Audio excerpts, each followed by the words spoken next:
नहमदुहु व नुसल्ली अला नबिय्यिल करीम। अम्मा बाद अऊज़ु बिल्लाहिस समीइल अलीम मिनश शैतानिर रजीम।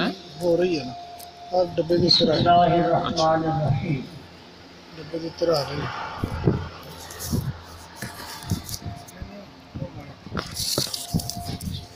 फी क़ुलूबिहिम मरज़ुन फ़ज़ादहुमुल्लाहु मरज़ा व लहुम अज़ाबुन अलीम बिमा कानू यक्सिबून। सदक़ल्लाहु मौलाना अज़ीम।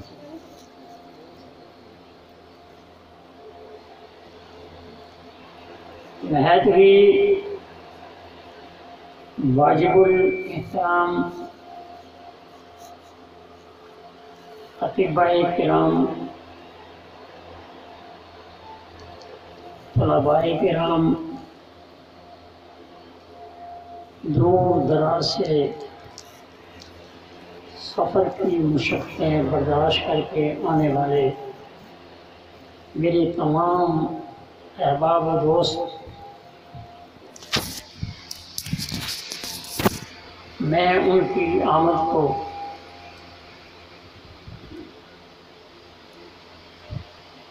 खुशामदीद कहता हूँ और दिल की गहराइयों से दुआ गो हूँ कि जिस मकसद के लिए हम इकट्ठे हुए हैं, अल्लाह पाक हमारा वो मकसद पूरा फरमाए।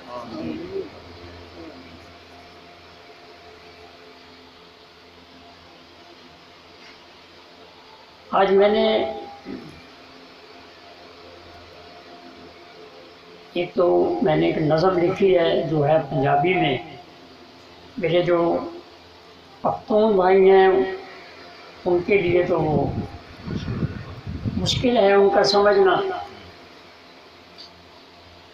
उसके बाद अपना सबक जिस तरतीब से होता है इंशाअल्लाह वो बयान होगा। आज मैं कुछ तब्दीली अपने सबक में कर रहा हूँ। उसमें एक कमी ज़रूर रह गई है मुझे कि मैं हर काम मशावरत से करता हूँ।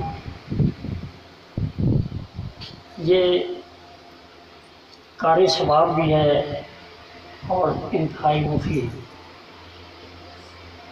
लेकिन जो आज मैं अभी आपके सामने बात रखना चाहता हूँ वो मैं मशवरा नहीं कर सका।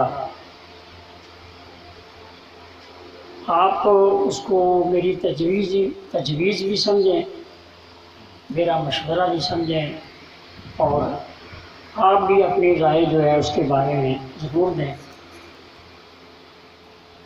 मैंने कुछ गौर व फिक्र करने के बाद मैंने सोचा कि क्यों ना हम ऐसा करें कि हर महीने 2 सबक पढ़ लिए जाएं।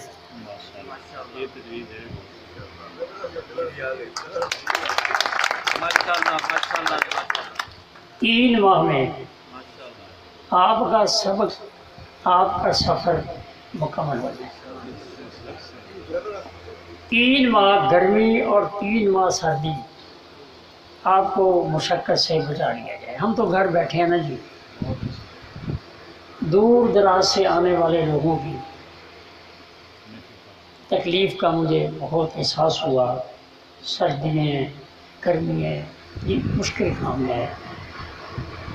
मैंने ये सोचा कि हम सितंबर में 2 सबक, अक्टूबर में 2 सबक और नवंबर में 2 सबक, उसके बाद 3 माह का रेस्ट जो कि शदीद सर्दी के। उसके बाद हम फिर इसी तरह 3 सबक जो है फिर शुरू करें और 2 सबक मुकम्मल होने के बाद यानी सालाना एक फंक्शन जो है किसी हाल में हम अपना शौक पूरा करें। माशाअल्लाह माशाअल्लाह। कि हमने क्या पढ़ा है, कौन कौन से चेहरे हैं, और जो हमसे हो सके उनके लिए एजाज़ी तौर पे हम कुछ उनको पेश कर सकें। कुछ मेहमानों को बुलाया जाए। यहाँ एक बात मैं अर्ज़ कर दूँ, मैं जिसके पास भी जा रहा हूँ ना कोई वोट देना मकसद है और ना मुझसे कोई वोट का तकाजा अभी तक कर रहा है। वो एक अलग प्लेटफॉर्म है। मेरा सिर्फ एक है कि वोट मांगे नहीं जाते, वोट बनाए जाते हैं। मांगना छोड़ दो, बनाने की जस्तजू करो। तो मेरी जब भी किसी से बात होती है मैं कहता हूँ कि अगर कोई तिब के लिए कोई ऐसा काम करके दिखा दे जो कि वक़्त की अहम ज़रूरत है तो वोट खुद ही मिल जाएंगे और मैं भी उन देने वालों में शामिल होऊंगा, कहने वालों में भी शामिल होऊंगा। वरना वोट खेलना ये कोई मकसद नहीं है जी। तो हम अगर किसी को बुलाते हैं अपने प्रोग्राम में तो हमारा मकसद सिर्फ ये है कि ये हमारी आवाज़ जो है, ये हमारी तिब्बी आवाज़ जो है, ये हमारे सबक की आवाज़ जो है वो उन लोगों तक पहुंच जाए जो कुछ करने की कदर रखते हैं, उनके पास इख्तियारात हैं, वो हमारी बात को सुन के इसके अलावा और कोई मकसद नहीं। तो हम सालाना प्रोग्राम में उस वक़्त के मुताबिक जो काम आने के लिए शख्सियत हमारी नज़र में आए हम उनको दावत दें, उन्हें बुलाएं और अपने उन असबाब का तज़किरा करें, उस इल्म का तज़किरा करें जो हम चाहते हैं कि ये होना चाहिए। तो मेरी ये तजवीज़ मेरा ख़्याल है सबको पसंद आई है, क्योंकि सब ने खुशी का इजहार कर दिया है। अल्हम्दुलिल्लाह आज हम 2 सबकों का तज़किरा करेंगे। यकीन जानिए इस बात पे मैं पूरी तरह तैयार हूँ कि कोई शख्स मुझसे 1 महीने में भी 6 सबक सीखना चाहे तो मुकम्मल तौर पर उसे सिखा सकता हूँ और उसे इतना आसान ये सब, इतना आसान है।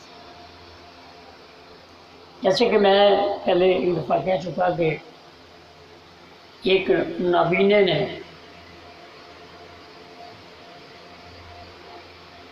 जिसने कि कभी खीर नहीं खाई थी, उसको किसी ने कहा कि हाफिज़ जी आपने खीर खानी है। तो उन्होंने कहा कि वो कैसी होती है। तो कहा गया कि वो खीर सफ़ेद होती है। तो उसने कहा वो सफ़ेद रंग कैसा होता है। तो उसने कहा वो रंग बगले जैसा होता है। तो उसने कहा वो बगला कैसा होता है। तो उसने अपने हाथ को टेढ़ा मेढ़ा करके उसे ऐसा होता है। तो वो नबीने ने उस हाथ पे अपना हाथ फेरने के बाद कहा कि ऐसी खीर मेरे हलक से नहीं उतरेगी। हमने अपने तिब के साथ यही हाल कर दिया है जी। खीर कुछ और थी, तिब कुछ और थी, बना हमने कुछ और थी। मुश्किल काम नहीं है, आसान है। जिन लोगों ने पहले मेरे 6 सबक पढ़े हैं अल्हम्दुलिल्लाह वो अपने आप को बोझल नहीं हल्का समझते होंगे। तो मेरी गुजारिश है कि आप 6 की बजाय 3 सबकों पे ज़रूर हाज़िरी दें और इन सबकों को मुकम्मल करें।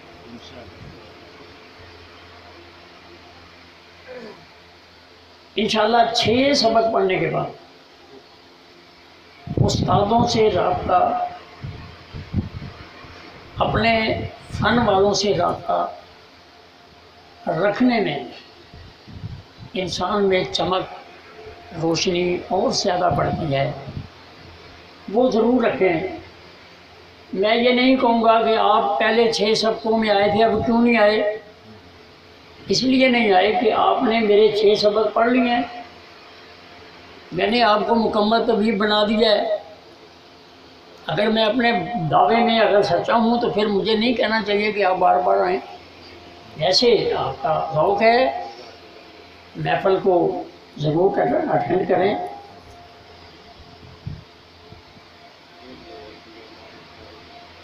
आज हमने 2 सबक पढ़ने हैं, सेहत की नब्ज़ें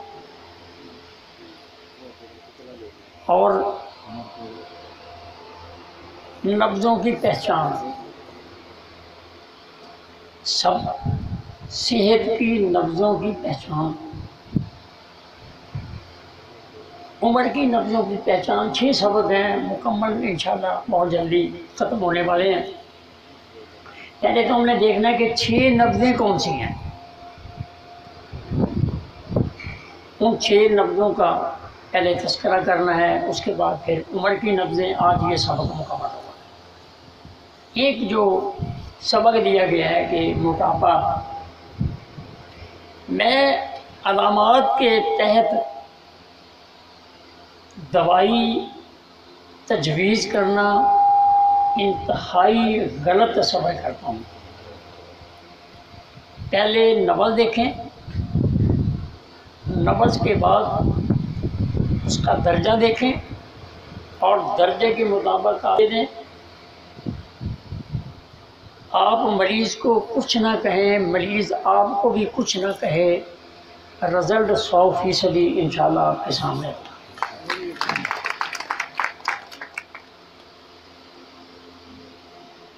आज मैं इब्तिदा में अपनी वो नज़म जो मैंने लिखी है वो पेश करूँगा। किसी आदमी का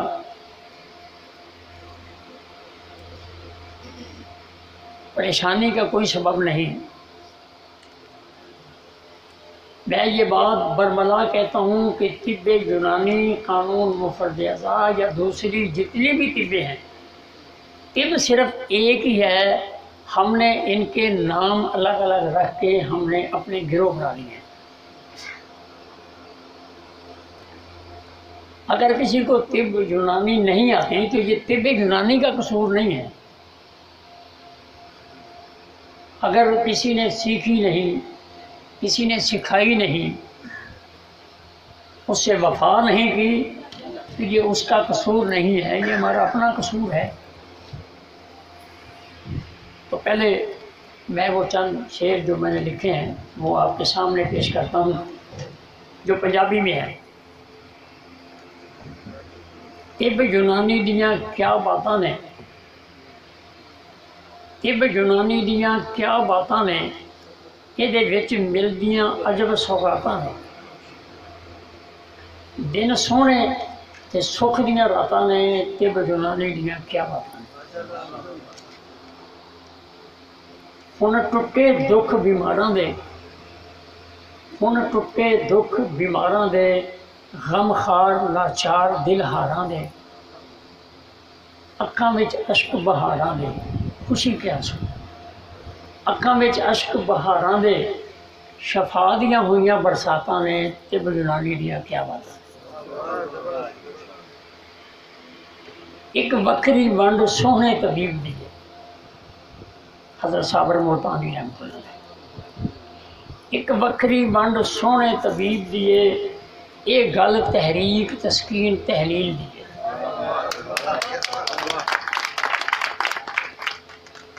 एक वक्री वंड सोहने तबीब दिए। मेरे उस्तादों ने मुझे एक एजाज़ी नाम दिया है, सफ़ीर यकजहती तिब। तो भाई मैंने इसको जोड़ना तो है ना, जोड़ रहा हूँ। उस्तादों का नाम भी बता दें। वो बहुत ही सबकी जान पहचान वाली शख्सियत हकीम और डॉक्टर जनाब शबीर अहमद खान साहब मेरे उस्ताद हैं, मैंने उनसे तिब सीखी है। एक वक्री मंड सोहने तबीब दी है, ये गल तहरीक तस्कीन तहलील दी है। ये डूंगे पन नूं जान लवी, ये डूंगे पन नूं जान लवी। ये विच बड़ियां करामातां ने तिब यूनानी दियां, क्या बातां ने। ये तिब है विच कुरान मियाँ, ये तिब है विच कुरान मियाँ। ਇਹਦਾ सिखना सिखाना आसान मियाँ। रुफकाए तिब दा है ऐलान मियाँ। ये सब रब दियाँ सिफत सिफातां ने तिब यूनानी दियाँ, क्या बात।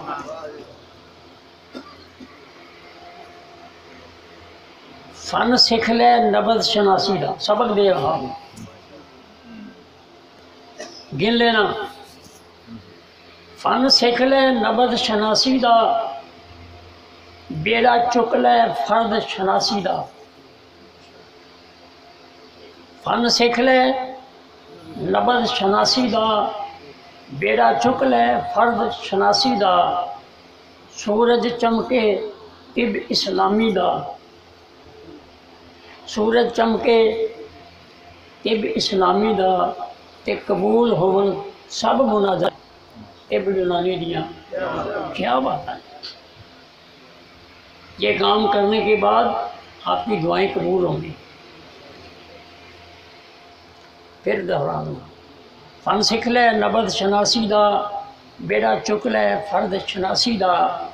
सूरज चमके तिब इस्लामी दा, कबूल होवन सब मुनाजातां ने तिब यूनानी दियाँ, क्या बातां ने।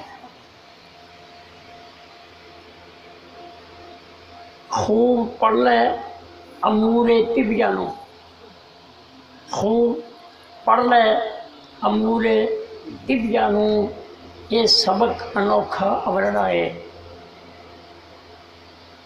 खूब पढ़ लै अमूरे तिबियानू, ये सबक अनोखा अवरड़ा है। रज दब लै असबाबे मुमरज़ा नू, इदियां विच कुरान आयातां ने तिब यूनानी दियां, क्या बात है। कूंज वांगो कुरलावां मैं, कूंज वांगो कुरलावां मैं। प्यार दे बूटे लावां मैं, तिब दे दीप जलावां मैं। कूंज वांगो कुरलावां मैं, प्यार दे बूटे लावां मैं। तिब दे दीप जलावां मैं। ये सब रब वालों सादातां ने तिब यूनानी दियां, क्या बातां ने। गैरां दी तिब ने ऐसा सबक सिखा दिता, गैरां दी तिब ने ऐसा सबक सिखा दिता। सारी दुनिया नूं खुवा दिता।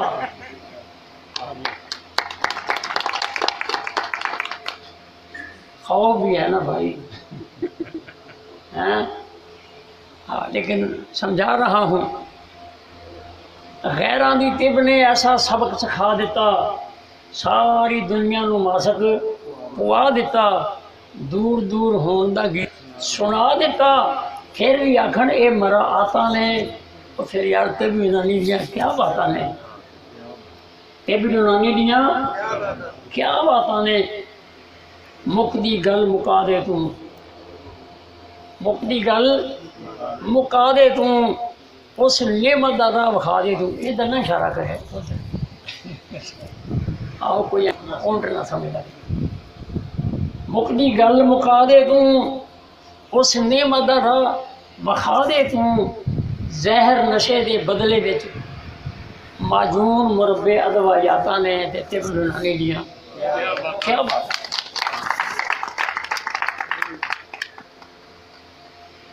माजून मुरब्बे अदवायातां ने तिब यूनानी दियां, क्या बातां ने। उजड़ी तिब वसावांगे इंशाअल्लाह। उजड़ी तिब वसावांगे, खून जिगर दा पावांगे। हुक्माए किराम, जिगर का खून गरम गरम तंग रास्तों में भी गुजर जाए। उजड़ी तिब वसावांगे, खून जिगर दा पावांगे। सब कुछ वाल लुटावांगे, दुखां दी अग बुझावांगे ते सारे जग नूं ये समझावांगे। इस तिब विच बड़ियां बरकतां ने ते तिब यूनानी दियां क्या बात है।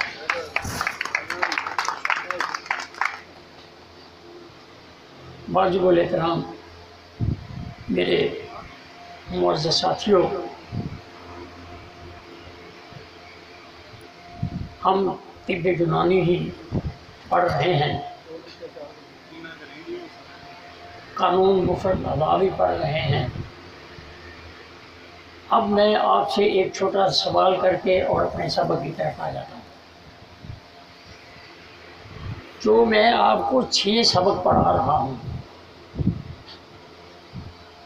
6 नब्ज़ें, सेहत की 6 नब्ज़ें, उम्र की नब्ज़ें, नब्ज़ की बिगड़ी हुई सूरतें, उनके मदारज और मदारज के मुताबिक अदविया और अदविया के मुताबिक अदविया। आप मुझे आज ये जवाब दें कि ये कौन सी तिब है। अब मुझे आप बतलाएं, इस तिब को मैं कौन सी तिब कहूँ।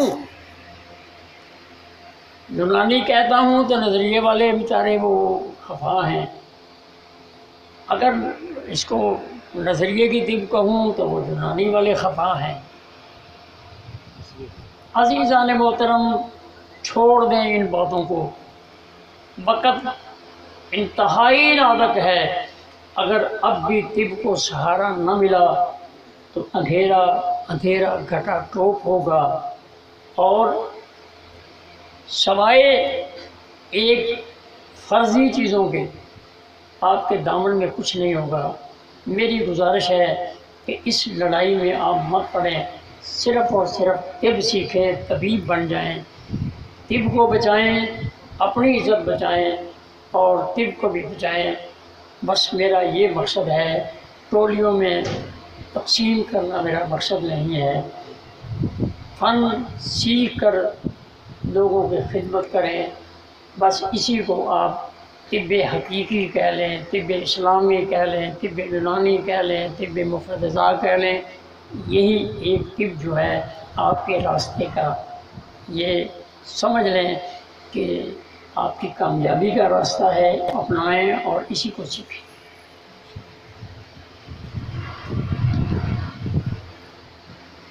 सेहत की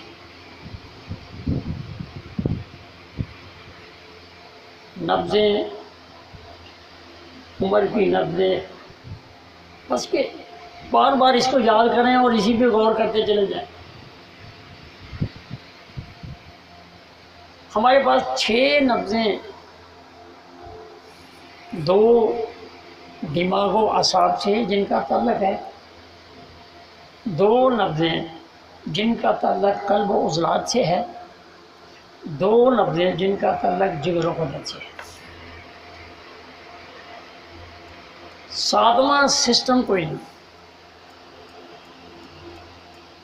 कानून साबर पढ़ लें, तिब यूनानी पढ़ लें, खाम बलगम, पुख्ता बलगम, खाम सौदा, पुख्ता सौदा, खाम सुफरा, पुख्ता सुफरा, तर गरम, तर खुश्क।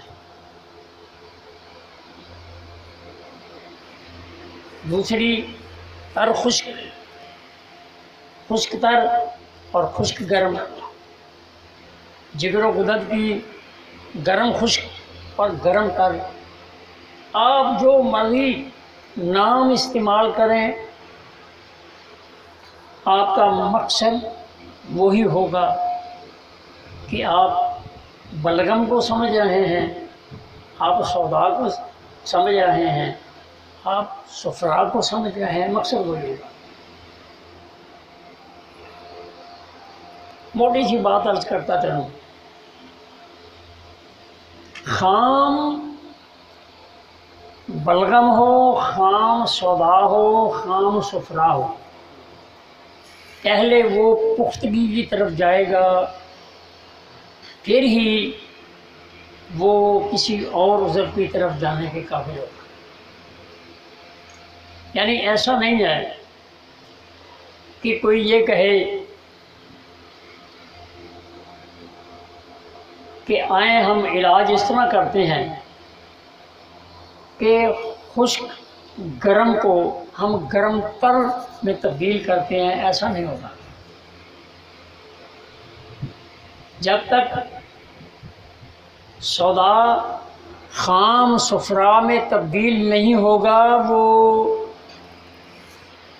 पुख्ता सफरा की तरफ नहीं जाएगा। ये कानून है, ये इलाज का रास्ता है। जो इसके अलावा कोई और रास्ता अपनाना चाहेगा वो गलत है, वो सही नहीं है। सही रास्ता ये है कि अगर खाम है उसको पुख्ता कर दिया जाए, और अगर वो पुख्ता है तो उसे अगले में खाम के अंदर तब्दील कर दिया जाए। ये तरीका इलाज है। तो दो चीज़ें बलगम के साथ, दो सौदा के साथ, और दो जब हम सफरा का नाम लेंगे तो हमारे सामने जिगर व गुदद होगा। जब हम सौदा का नाम लेंगे तो हमारे सामने कल्ब व उज़लात होगा। जब हम बलगम का नाम लेंगे तो हमारे सामने दिमाग व असाब होगा।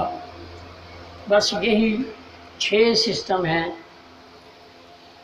इन्हीं 6 सिस्टम का सबसे पहले पहचानना बहुत ज़रूरी है। दिमाग की पहली 2 लफ्ज़ें आसान तरीके से लिख भी लें, याद भी कर लें। शहादत वाली उंगली के नीचे जो नब्ज़ महसूस होगी, थोड़ा सा दबाव देने से वो खाम बलगम की नब्ज़ होगी, यानी तर गर्म नब्ज़ होगी, दिमाग की पहली तारीख होगी।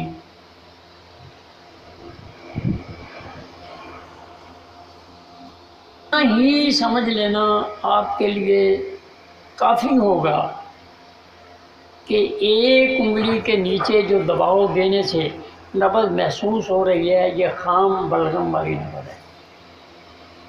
और ये बच्चों की नब्ज़ होती है,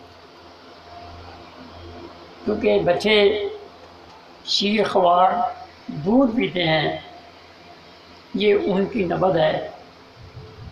एक बात यहाँ अर्ज़ करता चलूँ, बच्चों की नब्ज़ अक्सर नहीं देखी जाती जो बच्चे वालिदा का दूध पीते हैं। क्यों? कि उसकी मर्ज़ उसके वालिदा के दूध के अंदर कोई ना कोई ऐसी सूरत पैदा हो रही है जिससे वो बच्चा बीमार है। छोटे बच्चों को एक जो शिकायत होती है वो ये कि सर्दी के मौसम में बच्चा खुला रह गया है, उसको सर्दी लग गई है। इसके अलावा मेरी सोच के मुताबिक तमाम जो उसके जिस्म के अंदर बीमारी का सबब है वो उसकी वालिदा का दूध है, या ओपरा दूध जो पिलाते हैं उसका वो सबब है।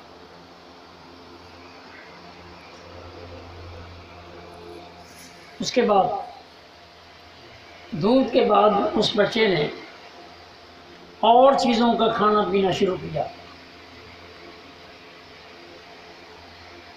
अब आप ये समझ लें, पहले वाला कुलिया आपके पास मौजूद है कि खाम बलगम जो है वो पुख्ता बलगम में तब्दील होगा।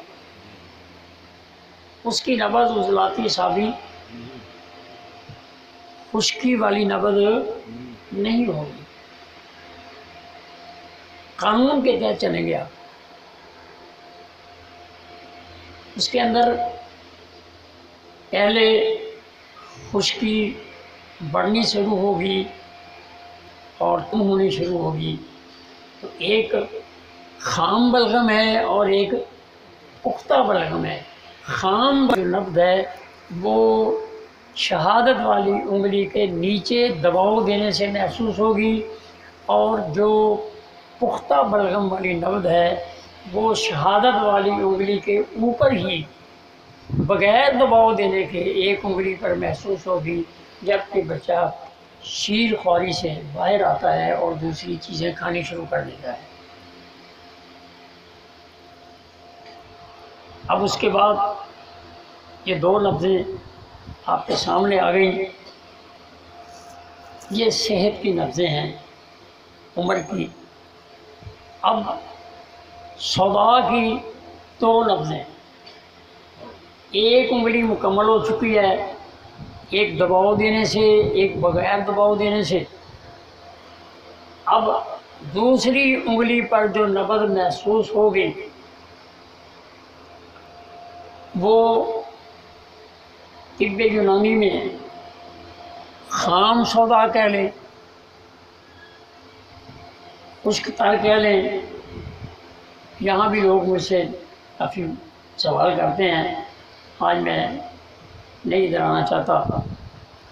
मैं समझाता हूँ कि भाई, वो कहते हैं खुश्की और तरी कैसे इकट्ठी हो गई, तो मैं उनको फिर से तरकीब से समझा देता हूँ, समझ जाते हैं।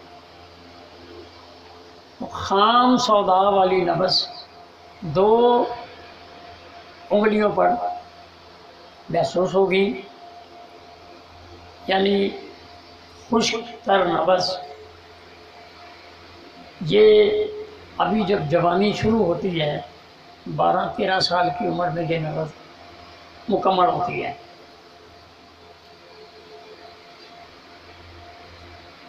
अब वो तरतीब जो मैंने आपको बतलाई है वो उसी तरह जारी है। ये नहीं है कि असाबी से फौरी तरफ चला गया, वो तरतीब ही नहीं है। अगर किसी को इसमें अगर कोई गलतफहमी है तो अपनी दूर करे। ये एक साइंसी असूल भी है कि ये जो मैं तरतीब बता रहा हूँ, मरहला वार आना, ये एक साइंसी असूल भी है। तो दो उंगलों पे जो नब्ज़ महसूस होगी वो होगी उज़लाती असाबी कह लें, उसे आप खुश्क तर कह लें, उसे आप खाम सौदा वाली नब्ज़ कह लें, कल्ब व उज़लात की पहली तारीख कह लें। जो आपको आसानी लगे वो इस्तेमाल करें। बात ये की है, एक बात, एक ही शर्त नब्ज़ के देखने के लिए काफ़ी है। पहले जो नब्ज़ें हमारे पास लिखी हुई हैं उनके अंदर इतनी शराइत हैं कि याद करनी भी मुश्किल, देखनी भी मुश्किल, समझनी भी मुश्किल। ये ममतली है, ये नमली है, ये जय्यदुल वज़न है, ये जय्यदुल खारिजुल वज़न है, ये बती है, ये सुलभ है, ये कसीर, ये तमाम चीज़ें। अगर कोई इल्म रखता है तो मुझे उससे कोई इख्तिलाफ नहीं, वो रखे। लेकिन मैंने जो बात कह रहा हूँ वो आज के दौर के लिए, आपके लिए बहुत ही आसान है और मुकम्मल है। जो दो उंगली पर नब्ज़ का इजहार हो रहा हो वो खुश्क तर नब्ज़, खाम सौदा वाली नब्ज़, कल्ब व उज़लात की पहली तारीख। अब इससे आगे वो तीन उंगलियों पे जो नब्ज़ जाएगी, तीन उंगलियों तक जो नब्ज़ महसूस होगी वो पुख्ता सौदा वाली होगी। यहाँ जवानी मुकम्मल होगी, उज़लात भी काम कर रहे होंगे, जिगर व गुदत के अंदर भी तहरीक होगी, बचपन जो है वो टूट चुका होगा। अब आप इसको खुश्क गर्म कह लें, आप इसको पुख्ता सौदा कह लें, आप इसको उज़लाती बुद्धि कह लें, एक ही बात है। एक ही शर्त काफ़ी है कि जो 3 उंगलों पर नबज़ चले वो जवानी की नबज़ है, सेहत वाली नबज़ है।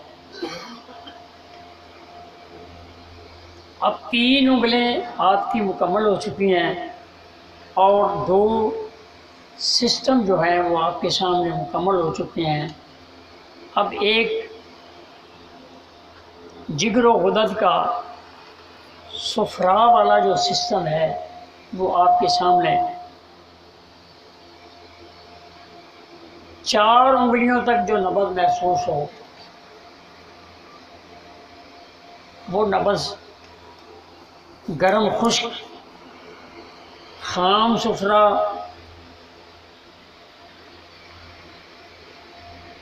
जिगर व गुदत की पहली तारीख, जो भी नाम आप लेना चाहें, खुदी उज़लाती आप ले सकते हैं। मकसद वही है, बात वही है, जो कि समझने के लिए काफ़ी है कि ये नबज़ 4 उंगलियों पे गुदत की पहली तारीख है। इसको खुदी उज़लाती आप कह लें या इसको गरम खुश्क कह लें, खाम सुफरा कह लें। जो 4 उंगलों पे नबज़ है वो उज़लाती असाबी नहीं हो सकती, उज़लाती खुदी नहीं हो सकती, असाबी उज़लाती नहीं हो सकती। गरम खुश्क नबज़ 4 उंगलों पे, 4 उंगलों वाली नबज़ किसी और नबज़ का इजहार नहीं कर सकती सिवाय इस एक सिस्टम पे कि इनका जिगर गर्मी खुश्की की तहरीक बन रहा है। इसके अलावा और कोई तस्वर नहीं। अब आखिरी नबज़ जिगर व गुदत की वो है गरम तर खाम सुफरा। अब पुख्ता सुफरा हो चुका है। इसको कानून मुफरद अज़ा में खुदी असाबी कह लें, इसको पुख्ता सुफरा कह लें, जो नाम आपके लिए आसान हो वो आप इस्तेमाल करें। तो ये 6 लफ्ज़ें, इसका देखने का जो अंदाज़ है, जो तरीक़ा है कि आपकी 4 उंगलियों के दरमियान में जो 2 उंगलियां हैं, दबाव देने से इनके नीचे ये नबज़ महसूस होगी। ये पहली उंगली भी और आखिरी उंगली भी, इन दोनों पे नबज़ का एहसास नहीं होगा। ये गरम तर नबज़ है, पुख्ता सुफरा वाली नबज़ है। जिगर की आखिरी मुकम्मल जो नबज़ है वो है। इसके देखने में भी पहली नबज़ जो है खुदी उज़लाती या गरम खुश्क, वो नौजवान औरत की नबज़ है।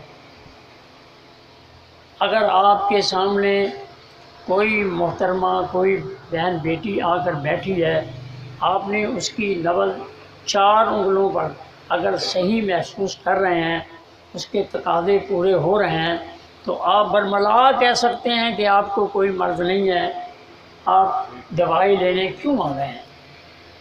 आपका वक़ार बढ़ेगा, आपकी इज़्ज़त बढ़ेगी, आपके फ़न का मुकाम जो है वो ऊंचा होगा। आप अपनी तरफ से उसे मरीज़ मत बनाएं।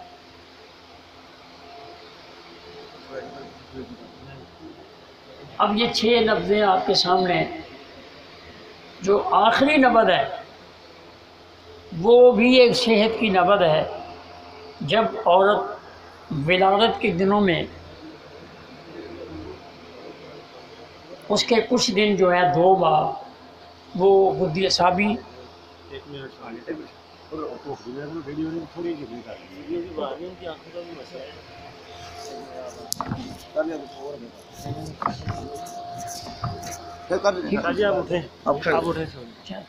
कुर्सी आगे आए और बस ठीक। आपकी सेहत के लिए जरूरी है ना।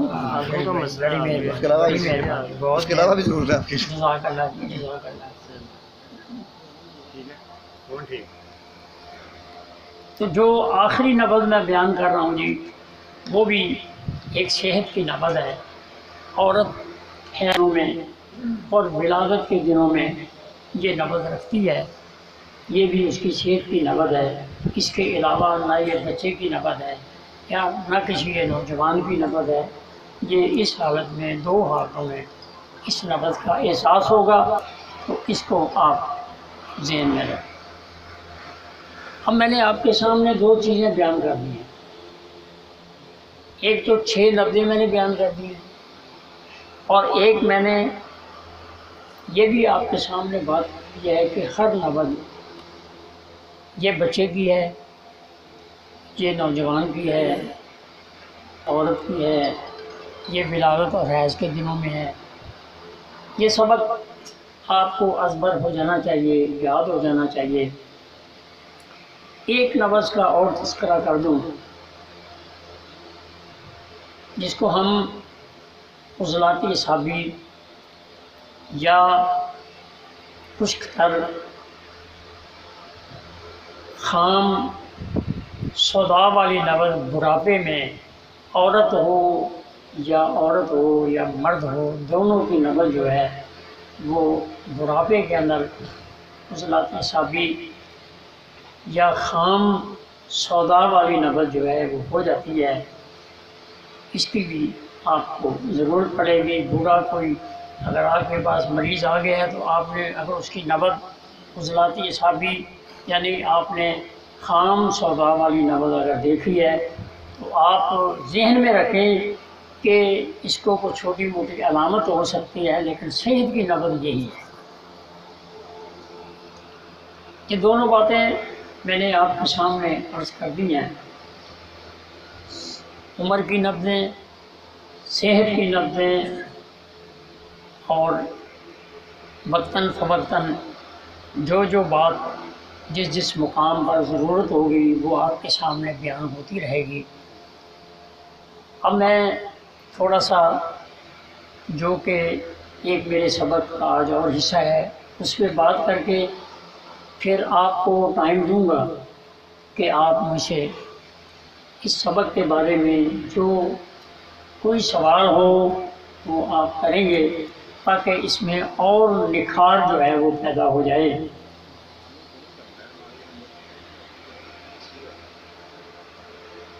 अलामात और मर्ज़।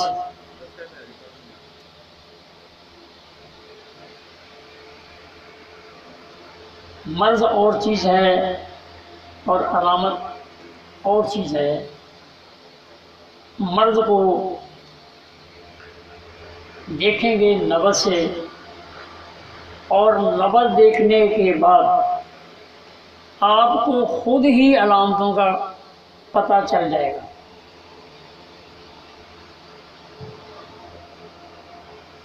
बस ये समझ लें कि फ़न के अंदर जिद्दत आ गई है, खूबसूरती आ गई है। समझना भी आसान है, करना भी आसान है। सवाल यह है कि मोटापा क्या है। अब मैं कानूनी अंदाज से आपको मोटापे के बारे में समझाना चाहूँगा। मेरा ख्याल है कि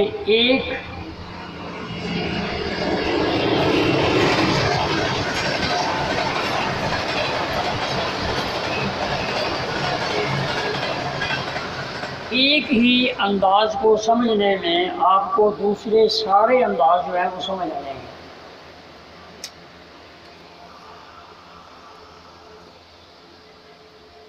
मोटापा तस्कीन का मर्द है। बस एक ही जुमला काफ़ी, एक ही लफ्ज़ काफ़ी।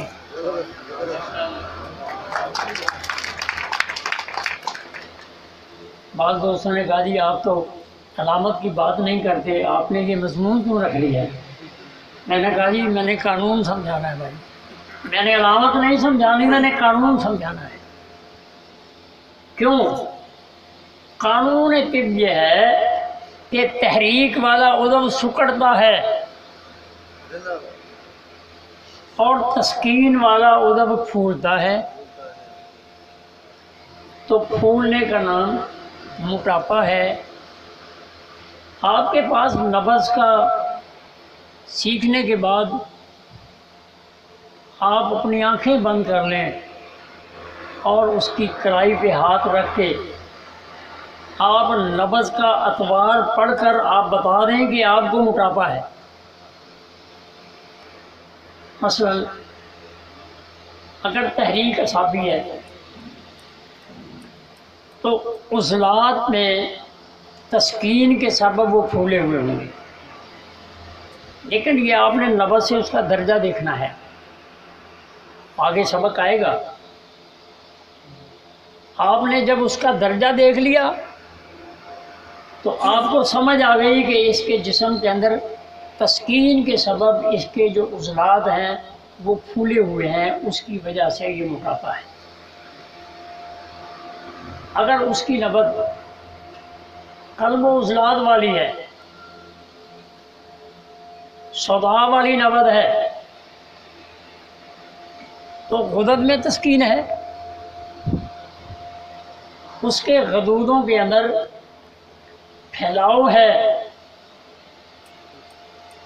उसकी सूरत कोई भी हो, चाहे गिल्टियाँ हों ना हों, अगर नब्ज़ में तेज़ी है तो फिर समझ लें कि गुदद के अंदर तस्कीन है और वो तस्कीन से फूले हुए हैं, चाहे वो रहम में हो, चाहे वो जिस्म के किसी और हिस्से में हो, चाहे वो गुर्दों के करीब हो, जहाँ भी होंगे तस्कीन के सबब फूला होगा।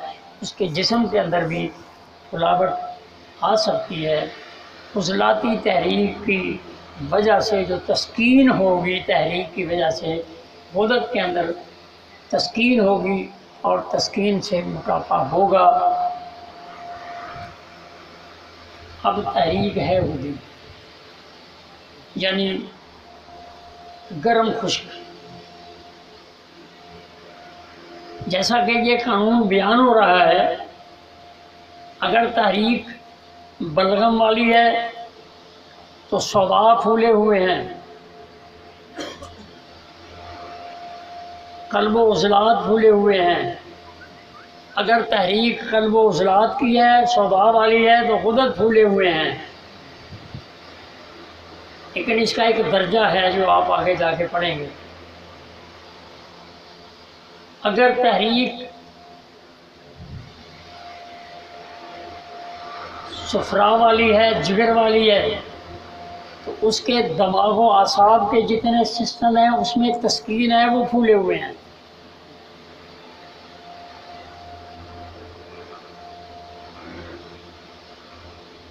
अगर किसी की तहरीक खुदी उज़लाती हो, गर्म खुश्क हो, गर्म तर हो, और कोई ये कहे कि इसके जिस्म की गिल्टियाँ गदूद फूले हुए हैं, इससे बड़ी जाहिलियत और कोई नहीं हुई।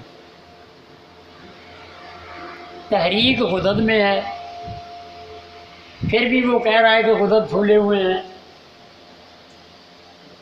समझ आ रही है मेरी बात? ऐसा नहीं है। आप यूँ कह लें कि उसके दिमागो असाब का जो सिस्टम है उसके अंदर तस्कीन के सबब उसके असाबी सिस्टम फूला हुआ है, वहाँ गिल्टियाँ बन सकती हैं, लेकिन गदूदी गिल्टियाँ नहीं होंगी। यहाँ एक आपके लिए बतौर सबक इस्तिस्का का मरीज़ जो है वो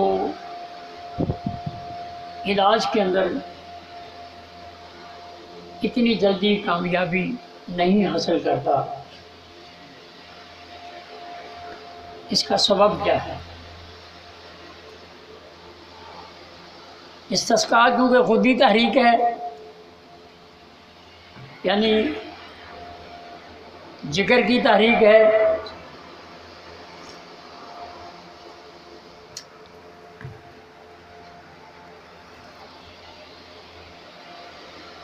अब तहरीक के सबब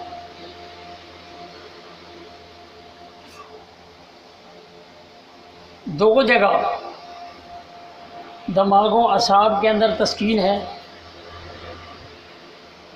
और कल्बो उजलात के अंदर तहलील है। ये मर्ज़ इस दर्जे पे पहुंच जाता है, तहरीक फिर तस्कीन और फिर तहलील तक ये मर्ज़ पहुंचता है। अब इसका इलाज कामयाब क्यों नहीं होता? क्या वजह है? उसकी वजह यह है कि हमारा जो ये मैदे का निज़ाम है, इसके 3 सिस्टम आप अपने सामने रखें। ये ऊपर का जो सिस्टम है, यहाँ से लेके मुंह से लेके और ऊपर वाले मैदे तक, ये कल्ब व उज़लात का सिस्टम है। यहाँ ग़ज़ा को पीसा जाता है। इससे आगे जो सिस्टम है, ऊपर के सिस्टम से आगे, वहाँ अल्लाह करीम ने ग़िज़ा को गूंदने का एक सिस्टम लगाया है, जो कि असाबी सिस्टम है, रतूबत का सिस्टम है। दिमाग व असाब से उसका ताल्लुक़ है।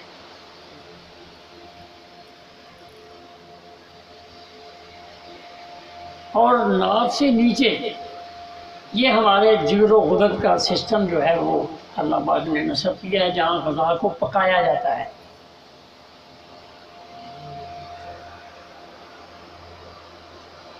अब आप ज़रा गौर फरमाएं कि तहरीक यहाँ है नाक के नीचे, और तस्कीन और तहलील ऊपर है। अब जिसने ग़ज़ा खाई वो कल्ब व उज़लात उस ग़िज़ा को तहलील के सबब हज़म ही नहीं कर सके, तो गूंदने का अमल कैसे मुकम्मल होगा? समझ आई कि नहीं? फिर समझ। ऊपर का निज़ाम हमारा कल्ब व उज़लात के साथ है, ग़ज़ा को पीसने का अमल है। उससे आगे गूंदने का अमल है, जिसका ताल्लुक़ दिमाग व असाब के साथ है। और नाक से नीचे का जो सिस्टम है वो जिगर व गुदत का सिस्टम है। तहरीक जिगर व गुदत की वजह से नाक के नीचे होगी और तस्कीन और तहलील का अमल ऊपर होगा। अब तहलील वाला ये मर्ज़ तहलील का दर्जे का है। अब तहलील के सबब कल्ब व उज़लात ग़िज़ा को पीस ही नहीं रहे, उनको फालिज हो चुका है। समझ आई कि नहीं आई? अब बात है, जब कल्ब व उज़लात को जो यहाँ का जो सिस्टम है, ये ज़रूरी नहीं कि वो बाहर हो, अंदरूनी तौर पर उसको फालिज हो चुका है। वो ग़ज़ा को पीस ही नहीं रहा, तो जब पिसेगी नहीं फिर वो गूंदने के लिए क्या जाएगी? और अगर गूंदने के लिए चली भी गई तो वहाँ पहले से ही रतूबत ऐसी मौजूद है जो उस ग़िज़ा को पीसने के लिए काबिल अमल में नहीं है। हकीकी रतूबत तो नहीं है, वो तस्कीन वाली रतूबत है। उसमें भी जो असल ग़िज़ा है वो नहीं है। तो तस्कीन वाला मुकाम भी कम काम करता है उसमें खमीर होता है, और तहलील वाला मुकाम फालज के सबब अब उसके पहले निज़ाम के अंदर भी इंतहाई ज़ोफ़ है, यानी उसको फालज है, और तस्कीन के सबब भी उसके पास वो रतूबत वो मौजूद नहीं है जो कि ग़िज़ा को गूंदने के अंदर इस्तेमाल हो। तो इस्तिस्क़ा का मरीज़ इसीलिए वो ठीक नहीं होता, और जिसकी मेरे अल्लाह ने शफ़ा लिखी है उसके लिए रास्ता मौजूद है कि आप उसको वो ग़िज़ा मत दें जो गूंदी और पीसी जाए।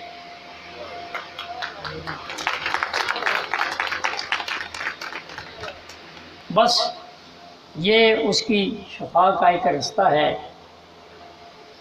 जो वो रतूबतें असाब व दिमाग में हैं वो तस्कीन के सबब है। आपने हकीकी रतूबत देनी है तो अल्लाह पाक उसको शफा दे सकते हैं, शफा हो सकती है। कानून के तहत आपने उस खाना ग़िज़ा पीसने वाली गूंदने वाली ख़त्म कर देनी है, और इंशाअल्लाह उसको आहिस्ता आहिस्ता शफा का रास्ता इंशाअल्लाह निकल आता है। लेकिन ये दो सिस्टम उसके काम ना करने की वजह से इस्तिस्क़ा का मरीज़ जो है वो देर तक सही नहीं होता। पूरी जद्दोजहद से आप उसको ठीक कर सकते हैं। तो क़ल्ब व उज़लात की तहरीक को पीसने का, जिगर व ग़दद की तहरीक पकाने का, और दिमाग व असाब की तहरीक गूंदने का, ये तीनों अमल हमारे मेले के अंदर हो रहे हैं। तो इन तीनों का मुआलिज के ज़हन में एक तसव्वुर होना चाहिए। कोई कहता है कि मैं ग़िज़ा खाता हूँ तो फ़ौरन ही मेरे यहाँ पर बोझ हो जाता है। आप उसकी नब्ज़ को समझें कि ये जो कह रहा है क्या यहाँ तस्कीन है या तहरीक से वो सिकुड़ा हुआ है, जिसकी सबब वो ग़िज़ा जो है उसके अंदर सही जज़ब नहीं हो रही। आप अगर नब्ज़ के मुआलिज बन जाएंगे तो आपके लिए यूँ समझ लें कि किसी मरीज़ की कोई बात समझना मुश्किल नहीं होगी और आप कामयाब हो जाएंगे।